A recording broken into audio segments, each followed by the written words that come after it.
ஆண்டவராகிய இயேசு கிறிஸ்துவின் நாமத்தில் அன்பின் வாழ்த்துக்கள். அன்பானவர்கள், எப்படி இருக்கீங்க? நல்லா இருப்பீங்கன்னு நம்புறேன். நல்லா இருக்கணும். நன்றாக இருப்பதற்காகவே தான் கர்த்தர் உங்களோடு என்னோடு பேசுகிறார். ஒவ்வொரு நாளும் கர்த்தர் நம்மோடு பேசுகிறார். பல்வேறு சந்தர்ப்பங்களிலே அவர் பிரத்யட்சமாய் நம்மோடு கூட இடைபடுகிறதை நாம் உணர முடியும்.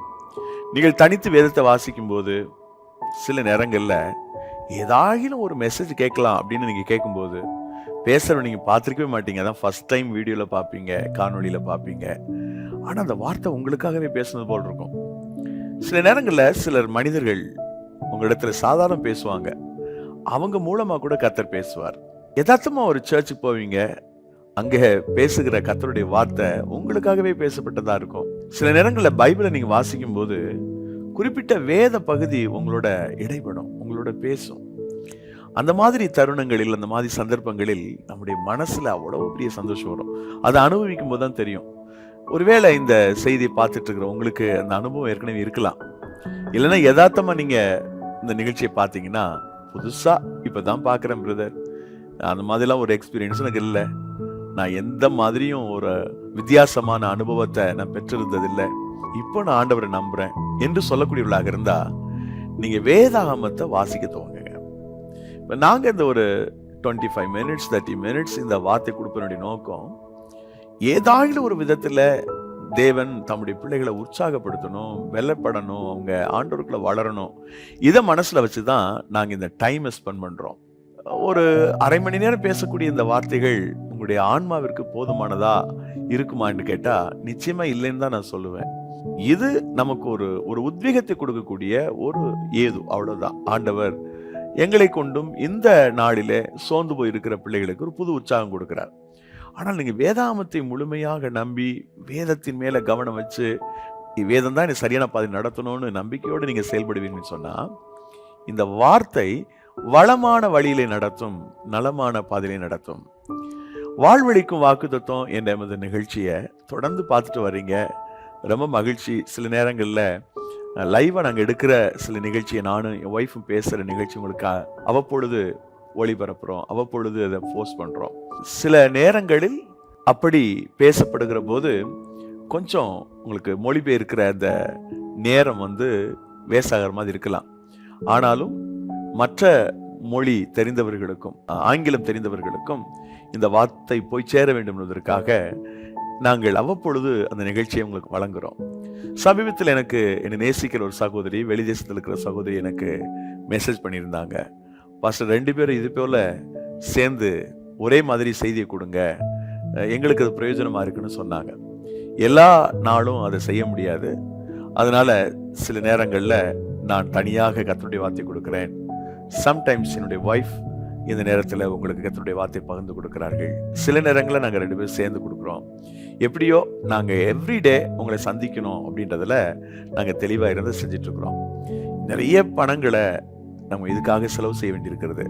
ஒரு 1/2 hour நம்ம அதை ஆயத்தப்படுத்தி இதை செய்யணும்னு சொன்னால் நிறைய ஸ்பெண்ட் பண்ணணும், நிறைய காரியங்களில் கவனம் செலுத்தணும். அப்போ தான் இந்த ஒரு 1/2 மணி நேரம் செய்தி உங்களுக்கு நாங்கள் கொடுக்க முடியும். ஸோ இதனுடைய நோக்கம் என்ன அப்படின்னா, எப்படியாகிலும் இந்த வார்த்தை மக்களுக்கு வாழ்வளிக்க வேண்டும் என்பதற்காக. எங்களால் தெளிவாக சொல்ல முடியும், இந்த வார்த்தைகளை தொடர்ந்து கேட்கிற அநேக பிள்ளைகளுடைய லைஃப்ல ஒரு மாற்றம் இருக்குது. ஏனென்றால் அவ்வப்பொழுது எங்கள் தொலைபேசியில் அழைத்து சொல்கிறார்கள். உங்களிலே சிலர் எங்களோடு பேசி இருக்கலாம், சிலர் மெசேஜ் பண்ணுவாங்க, சிலர் டெக்ஸ்ட் பண்றாங்க, எப்படி எங்களுக்கு பிரயோஜனமா இருக்குதுன்னு சொல்றாங்க. உங்க எல்லாருக்காகவும் நாங்கள் கர்த்தருக்கு நன்றி சொல்றோம். ஏதாகிலும் ஒரு குரூப் ஆஃப் பீப்புளுக்கு இந்த வார்த்தைகள் ஒரு புதிய பலனை கொடுக்குது, புதிய சக்தியை கொடுக்குது, புதிய ஆறுதலை கொடுக்குது, புதிய அந்த வலிமையை தருது அப்படின்னு நினைக்கும் போது எங்களால் ஆண்டவர் துதிக்காமல் இருக்க முடியல. ஸோ அந்த விதத்தில் இன்னைக்கும் உங்களோட நான் கர்த்தருடைய வார்த்தையை பேசுவதற்கு எனக்கு ஆண்டவர் கொடுத்த நல்ல வாய்ப்பிற்காக நான் தேவாதி தேவனை ஸ்தோத்திரிக்கிறேன், துதிக்கிறேன். ஆண்டவர் நம்மோடு கூட பேசுகிறவர். இன்றைக்கு நமக்கு என்ன அப்படி ஒரு வார்த்தை கொடுக்க போறாரு அப்படின்னு கேட்டா, யாக்கோபு புத்தகம் 1 அதிகாரம் 5வது வசனம். உங்களில் ஒருவன் ஞானத்தில் குறைவுள்ளவனாய் இருந்தால் யாவருக்கும் சம்பூர்ணமாய் கொடுக்கிறவரும் ஒருவரையும் கடிந்து கொள்ளாதமாகிய தேவனிடத்தில் கேட்க கடவன், அப்பொழுது அவனுக்கு கொடுக்கப்படும். ஞானத்துல எனக்கு ஒரு குறைவு இருக்கு, மற்றவங்களை போல நான் என்னால யோசிக்க முடியல, மற்றவங்களை போல அறிவா யோசித்து ஒரு காரியத்தை நான் ஜெயமா கொண்டு வர முடியல, பல நேரங்கள்ல பேதையா இருக்கிறேன், ஒன்றும் தெரியாதவனா இருக்கிறேன். நான் சில நேரங்களில ஒன்றுமறியாத மூடனை போல நான் கைவிடப்பட்ட நிலையில் இருக்கிறேன். மற்றவங்களை போல ஒரு பெரிய காரியத்தை என்னால செய்ய முடியல. என்னுடைய மனசுல நான் நிறைய சோர்ந்து போறேன். எனக்கு ஞானம் வேணும் அப்படின்னு சொல்றவங்களுக்கு தான் இன்னைக்கு இந்த வார்த்தை.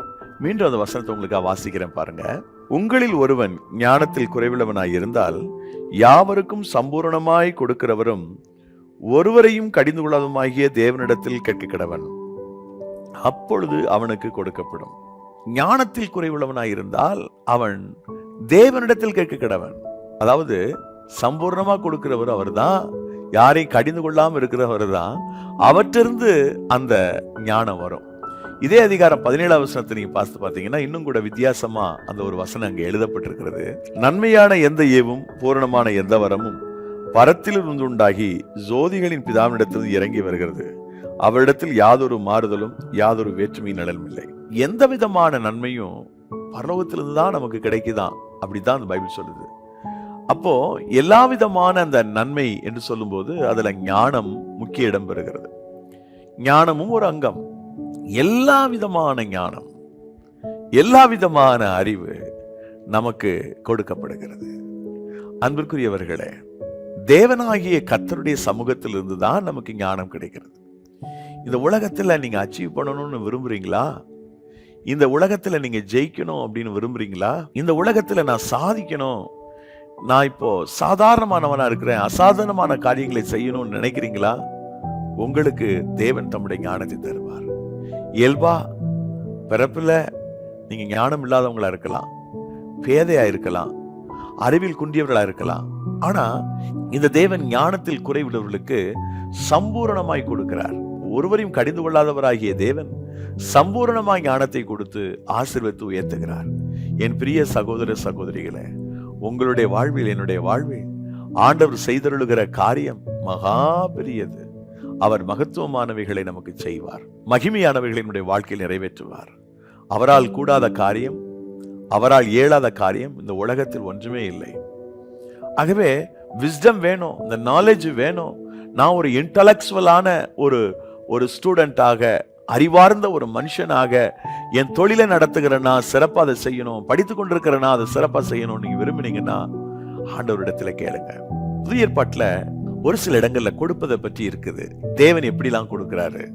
அதுல எனக்கு ரொம்ப பிடிச்ச வசனம், தன்னிடத்துல அப்பத்தை கேட்கிற தன் மகனுக்கு எந்த தகப்பனாவது கல்ல கொடுப்பானா? கொடுக்க மாட்டான். மீனை தன் தகப்பனிடத்துல கேட்கிற ஒரு மகனுக்கு எந்த தகப்பனாவது பாம்பை பிடிச்சு கொடுப்பானா?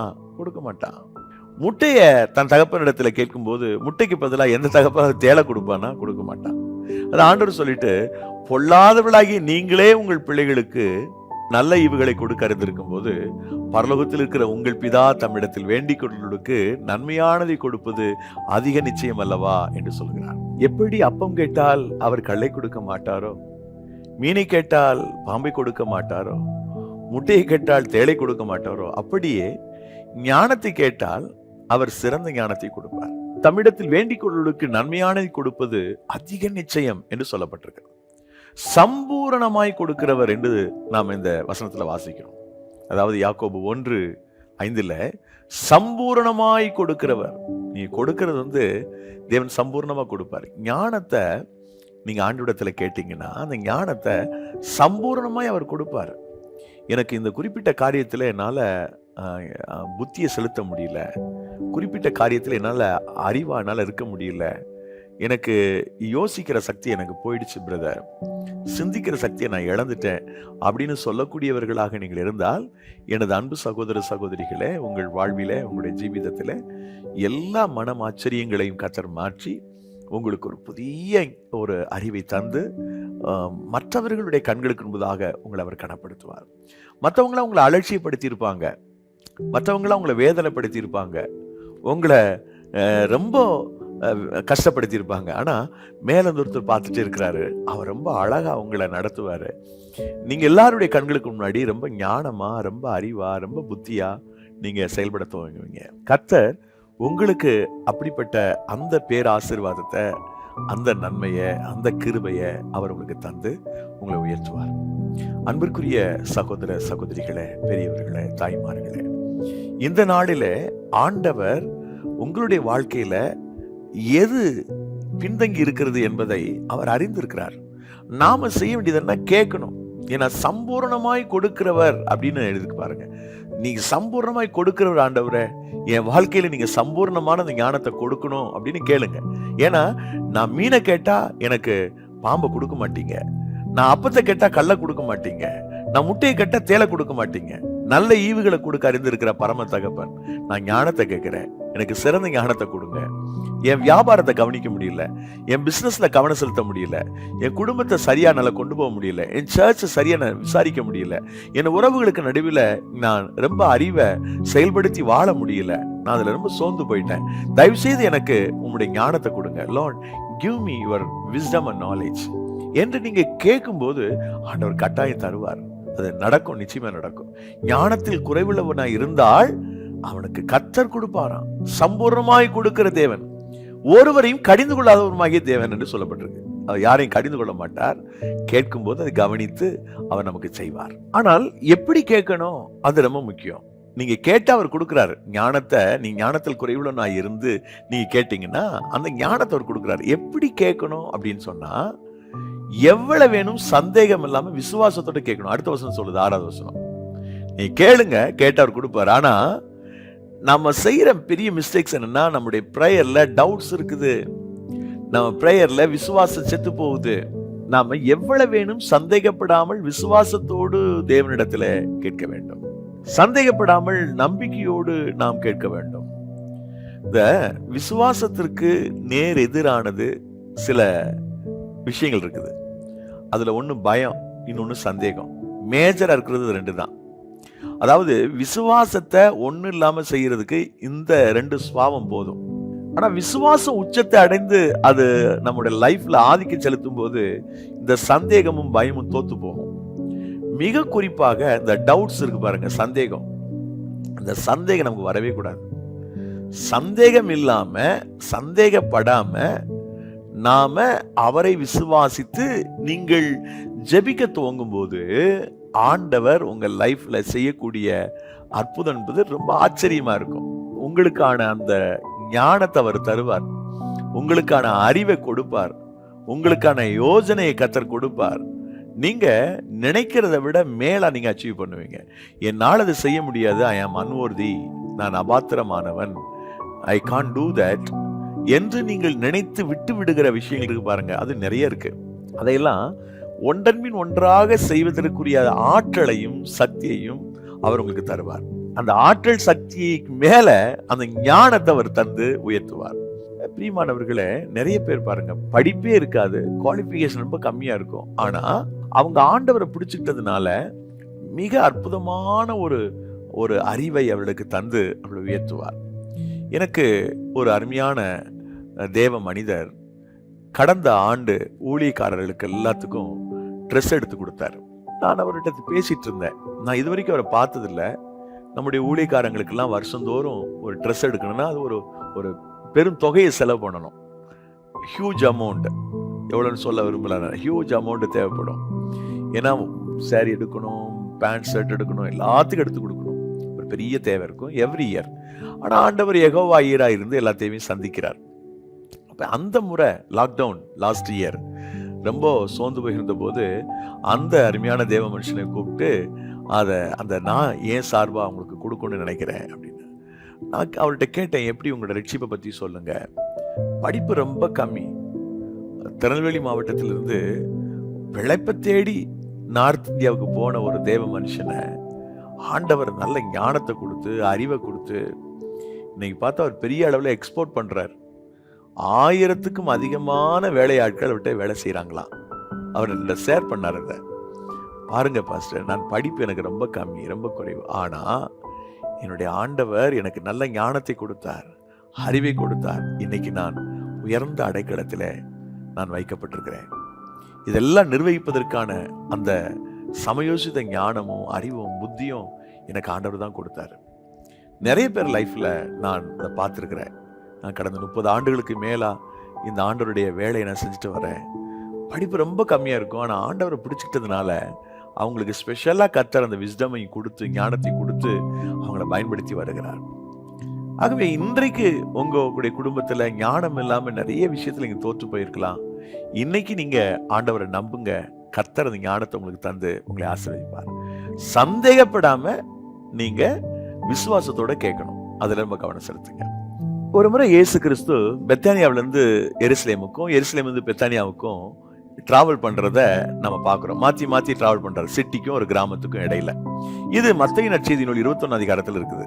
அப்படி ஒரு முறை வரும்போது பயங்கர பசி ஆண்டவருக்கு, அவருக்கு பசி உண்டாயிற்று அப்படின்னு வாசிக்கிறோம்.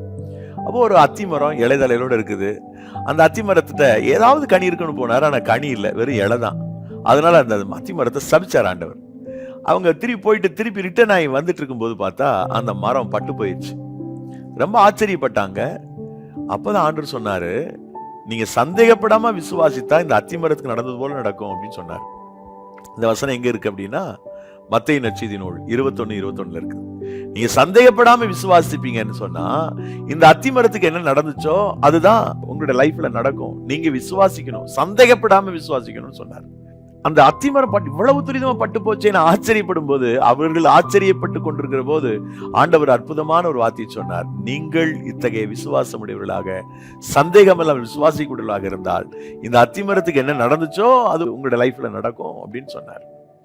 அதே மாதிரி மார்க்கு புஸ்தகம் 11:23 ஒரு கடுகள விசுவாசம் உள்ளவனா இருந்து இந்த கண்மலை பார்த்து பெயர்ந்து கடலுக்கு போன்னு சொன்னா போகும், ஆனா சந்தேகப்படாமல் சொல்லணும் அப்படின்னு இருக்கு. சந்தேகம் இல்லாம நீங்க அதை சொன்னீங்கன்னா அது நடக்கும். கவனிங்க, மத்தேயு 21 அதிகாரம் 21 ஒரு அத்திமரத்தை குறிச்சும் மார்க் 11:23 ஒரு மலையை குறிச்சும் அவர் சொல்லும் போது எவ்வளவு வேணும் சந்தேகப்படாம விசுவாசத்தோட சொல்லுங்க அப்படின்னு சொல்றாரு. அதுதான் ஞானத்துக்கும் பொருந்தும். உங்களுக்கு ஞானம் வேணும்னா ஆண்டவரே நீ எனக்கு ஞானத்தை கொடுங்க. சில நேரங்கள்ல நான் பிரசங்கம் பண்ண போவேன். பிரசங்கம் பண்றதுக்கு முன்னாடி அந்த பிரசங்கத்துக்கான செய்திகளை ஆயத்தப்படுத்துவது. நான் இப்போ உங்ககிட்ட சாதாரண பேசுறேன், நான் பிரசங்கம் பண்ணல, நான் உங்ககிட்ட பேசிட்டு இருக்கிறேன்.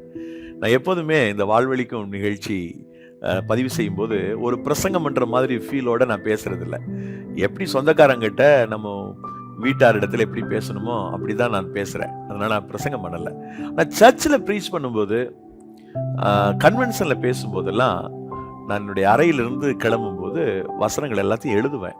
ஆனால் ஆச்சரியமா இருக்கும், நான் அந்த ஸ்டேஜுக்கு வந்து செய்தி தொடங்கும் போது குறிப்புகளை நான் பார்க்கறது இல்லை. நோட்ஸ் எழுதி வச்சு இந்த நோட்ஸை பார்த்துட்டு நான் பண்ணக்கூடிய பிரசங்கங்கள் ரொம்ப ரொம்ப குறைவு. 99% நான் குறிப்புகளை வைக்காமல் தான் பேசுகிறேன். எப்படி இது சாத்தியம் அப்படின்னு கேட்டிங்கன்னா, அதுதான் கடவுள் கொடுக்குற ஞானம். நம்ம கஷ்டப்பட்டு மனப்பாடம் பண்ணுறது இல்லை. நான் அந்த ப்ரிப்பேர் பண்ணும்போது நான் எதை ப்ரிப்பேர் பண்ணுறேனோ அது என்னுடைய மனதில் வந்து அப்படியே பதிவாயிடும். நிறைய நேரங்களில் நான் அதை குறித்து நானே ஆச்சரியப்பட்டது உண்டு. இதெல்லாம் ஆண்டவர் கொடுக்குற ஞானம் தான், அறிவு தான்.